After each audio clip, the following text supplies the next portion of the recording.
Today we've been to the Laura, what was it? The Laura Folk Fair. The Laura Folk Fair, of which I did not film anything except some ducks going around in a circle, plastic ducks. And we're on our way back to home base because it's a beautiful day. And of course we've got sidetracked. Now we're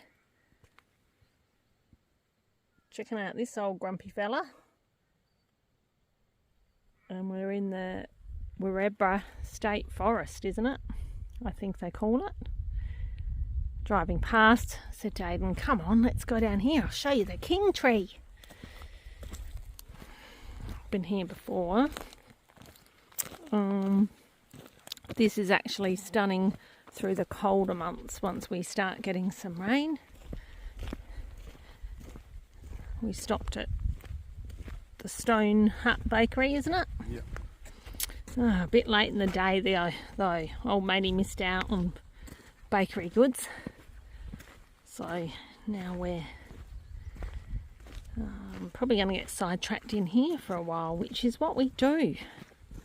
Because why would you not stop and have a look when you're driving past on a beautiful day? So this is the king tree.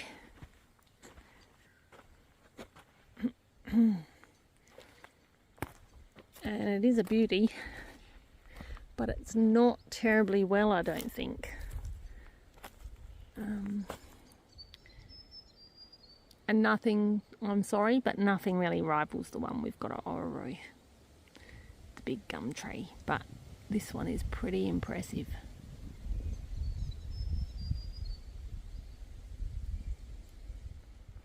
Oh yes, it's quite big, isn't it?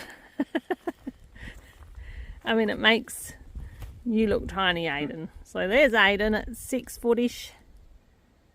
And then up we go. Did you say about 11.8 metres in circumference down the base? 11.3.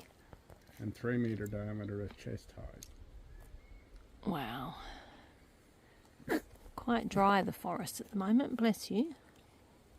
It's still surviving. Yeah, it's hanging in there. But as you can see, it's quite wide when you get round the bottom.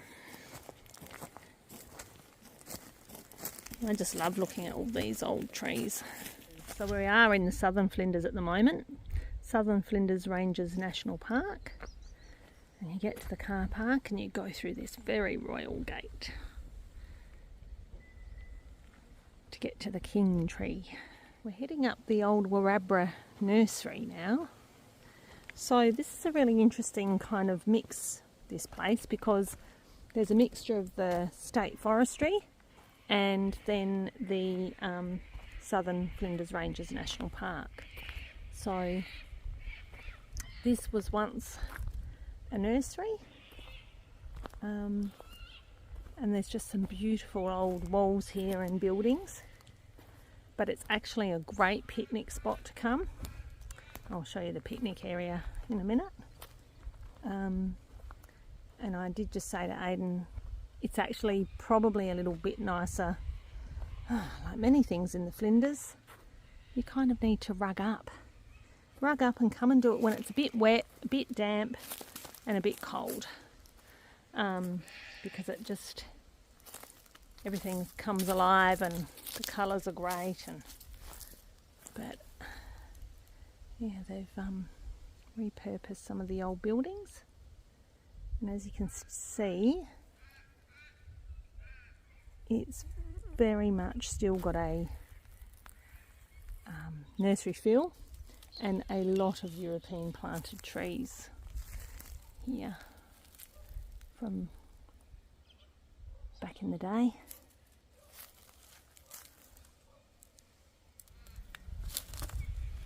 Sorry, Aidan, what did you say? This was the birthplace of Australian plantation forestry. Oh, okay. Australian or South Australian? Australian. Wow.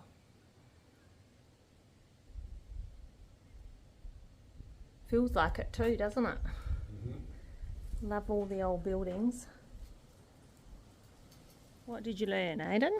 Well, as this is the birthplace of plantation forestry in Australia, Yeah. one of the interesting things is originally they were planting the seed in the ground and then digging them up and replanting them out once they shoot it. Mm. But as we all know now, you get your little black pot with the seed in it. Yes. Well, that was first started here, but they didn't use little black pots. They used small bamboo cane that had been cut and hollowed out and filled with soil and then plant the seed. And they Oh. actually found it survived better and grew better. Ah, so that's how they came to be doing seedlings as such Yes. in containers rather than in, like putting them straight Yeah. in the ground. Was that just for the forestry, I wonder? Well, Or because it was a Started nursery? with the forestry and then moved to all the nurseries. Yeah.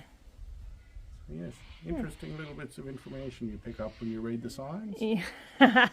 What are you saying? Well, I'm busy, love. I'm busy. Look, look, look, look, look. I'm busy looking at all of this while you're reading the signs. But I have been here before, and I have read the signs before, but I don't always retain all the information. Because God Almighty, when you travel around this country, I think our brains are a bit selective about what you can remember. And it's weird, actually. Isn't it weird? The things that you actually do remember. So I think sometimes we'd be alright in one of those quiz shows. Because the most obscure questions, don't you think? Yes, but they never ask the questions I know the answer to. Oh, I don't know, you're pretty good. But yes. So there you go it. There you go it. There you have it, people. If you're on a quiz show and you get asked, where did we develop, how to put seedlings into plastic containers or containers to grow, it was in Warabra, South Australia. So you owe us. When you win $1 million, you owe us. So when there's cockies about here, you don't want to stand still too long. Look at the pines. Yep.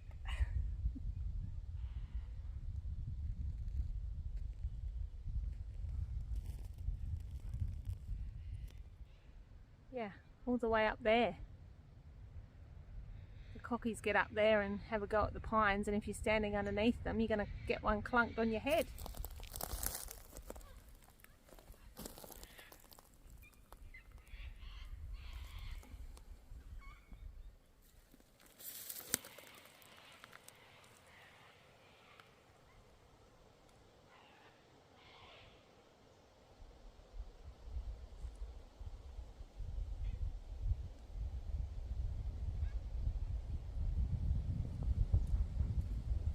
This is the picnic area, which well, yes, one of the picnic areas, and it's actually a great spot to come if you want the kids to have a little bit of a nature play. Loads of trees, and when it's got a little bit of water running in here, it's really quite pretty. There's a little creek. It's a bit like being in the Adelaide Hills, that kind of environment. And some of the original trees, as you can see, are fenced off down the bottom. There is a campground here as well. I'm not sure if we'll pass that on our way out. So you can definitely camp here, bring the kids, well, not exactly here, but I think it's a couple of kilometres away, the campground, wasn't it? Back there, 2 days down the road. I think it's called the Itchy Nitchy or something like that. Campground by memory. And, just another great spot of South Oz. And this one here, which is fenced. Yes, it's all coming back to me now. Cork tree. Yes, it's a cork tree. And actually we do have some of these in Mylor in the Adelaide Hills. But that's obviously why they've had to fence this one off, because everyone comes up and picks it, trying to see what it's like. The cork. And you know how we saw the king tree earlier? The king tree. We have a mammoth tree up there. The mammoth tree? It's a mammoth tree, it's called. Which one was that? This one here. The tall one. The mammoth one? Yeah, That one? yeah. It doesn't look that mammoth. Oh, it is kind of. It's All right. related. It's related to the big Californian red. Ah, yes, that's right. It's not. This is all what you all really need to hear on your weekend, isn't it? Is it this one here, isn't it? Oh my God. Seriously, is this boring? Is this like boring old people? Look at these leaves. You know, these are the things that I take photos of, people. All the little things. I mean, these have got the finest of holes with the sunlight coming through them. Anyway, I digress. I got sidetracked. Called the mammoth tree, even though the Mammoth image tree. is a bit rubbed out. But From the Nevada slopes. yep. But it's closely allied to the giant Californian redwoods. Okay.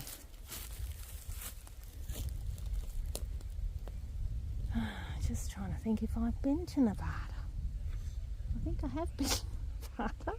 It's a very long time ago. Yes, I have. You know, you just look at one tree and it does start to come back to you. Sorry people, I know that sounds bad, but that's probably, well, it's 30 years ago now. 25, 30 years. Oh, sorry, we're keeping you up. I mean, look at this one. Sorry, this is boring tree time with us. But seriously, Well, it's a change. It's not rock like we usually talk about. like, look at this one. Has this got a sign? Because Of this course it is, has if you look down. this is This is a Chilguza pine from a Nepal pine. and Afghanistan. Wow. Because it's kind of like camouflaged. You've got the camouflage. That is cool. I have to take a photo of that one. And if you look up, this one here is trying to hug it. It is. Look up. Yeah. They're all crossing branches. So there you have it. Tree time. Tree time with Fantastic Oz. And we've got a spindle tree. Oh, for God's sake. Do you want to see a spindle tree? Spindle tree. Hang on. No, around this way. Yep, I'll spin around so you can see the spindle tree. Look. There. One's used for making spindles, skewers and clothes pegs. God. This is like tree education time. Isn't it? Anyhow. Fun. It's all fun. Oh my God, he's still going now. He's got hooked on all the signs. I told you would like it here. Signs to read. Hey? There's signs to read. Yes, you're a facts and figures man, aren't you? Pyramid tree. From Norfolk Island. Yeah, so you can bring the kiddies here, teach them all about the different trees. That big one in front of you. There's another sign over there. Don't you miss any, Aiden? Actually, what I was just showing people is the magnificent picnic tables here. Obviously from back in the forestry days. Anyway, sorry peeps. It's probably the most boring video we've ever done. But you get the idea. If you want to look at trees, old trees, and you're passing through Warrabra. Warrabra actually has some great silo art too, which is back on my page previously, Fantastic Oz page, if you want to see that. This is another great spot to camp. You can actually camp in the town too, at their oval. Well, I think you still can. I'll have a look when we go past. And then you can explore out from there, or you can come and camp in here. So obviously there's lots to see and lots to learn, isn't there, Aiden? Yep. Get ready for quiz night. Wow, that pine tree.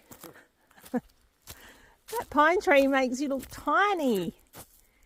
And it's so great against the blue sky.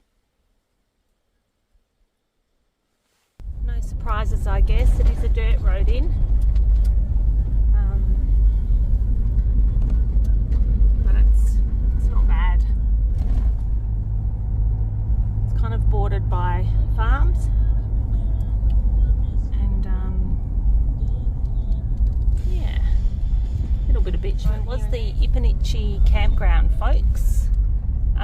dogs are prohibited in here, unfortunately, for those of you that have dogs, and that would mainly be because of the not only the wildlife, I guess, but the baiting they do through the area.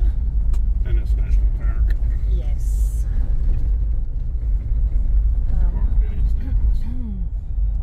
So this is heading down into the campsite, and I had been down here once before, and I just said to Aiden, can we check this out, because I can't remember if we'd get the van down here. Now there is a little water crossing there if it was deep water, but it's not very wide there. Do you think we'd get the van through there, Aiden? Yeah. You think that would be alright? Yeah. It's an off-road van. It does show you can bring caravans down here. So Obviously you have to book online. yeah, God, don't even get me started about the whole bloody booking online scenario. But they're good sized sites. But as you can see, this is a campsite over here. Oh wow, this one's a nice big flat one. So, you know, I could actually just get out the car and show you. But as you can see, nice big flat sites. So the Ipanichi campground. But yes, you do have to book online. So national parks, got a bone to pick with you like the rest of the travellers in Australia. You tell us to book online, so we have to choose a site. We have to go through the whole shenanigans of looking up, oh, will that site fit our rig? Will that one fit the rig? We have to book it online, because when we get there, 90% of the time, there is no phone reception. Okay? Now, I don't have a problem with that, except this is my problem. We book a site, and then we get to your beautiful national park, and there's no one else there. And we end up being the only ones there for the whole night, and we're squeezed into some site that we don't like, and then we can't go into another site because we've got no reception. And if we go into that site and get set up and someone comes along who's booked it, well, fair enough, they've booked it. So, you know, it's beyond frustrating as a traveller, because we love going into the national parks. But it's just, I miss the old envelope with the cash system. And yep, that one's not booked, no one's in there, let's take that one. Do you agree, Aiden? Yeah, it's a lot easier, especially if you're not planning on how far you're going to go today, or something happens and you don't go as far as you planned. Yeah. And we would sometimes just really like to support the national park, because we're there and it's 5 o'clock and there's no one there, but then we don't have any reception. I guess now with Starlink and things, you can, you know, that's probably helping. But I'm sorry, that's my rant for the day about travelling and going to national parks. And I know after I post this, I'll get a lot of messages also about people going, we don't stop at national parks because we've got dogs. I know that's frustrating as well, but if you are in South Australia and you want to stay somewhere near the city in Adelaide with your dog in a national park, you can stay at the Belair National Park Caravan Park and Camping, and the Belair National Park in South Australia, you can actually take your dog in there on lead. I used to walk my own dogs there, and that is actually really great, because you can stay in the national park, stay in the caravan park, camp, and then walk through the gate to go into the national park with your furry friend. So yeah, totally off track, but that just came to mind while I was chatting to you. Checking out the silo art now, and this is actually one of my faves. I've seen a few on my travels, and so Still a lot more to see. Yes, we've got a lot to see, particularly through Victoria. This is in Warabra, and what do you think of this one, Aiden? I quite like it. The forestry team ties well in with the Warabra forest. Yes. and all the plantations that we've just been looking at. And obviously you've got the lumberjack, I suppose you'd call him. A lumberjack. And I'm the a red lumberjack cap- and I don't care. And the red-capped robin, one of the local birds. It's Yeah. quite pretty. It's a good one. Particular silo art was done by the artist known as Smug Aka Sam Bates. I think perhaps he's done a few by memory. And then we headed for home. So don't forget to like and subscribe if you want to come along for our sometimes boring travel rides.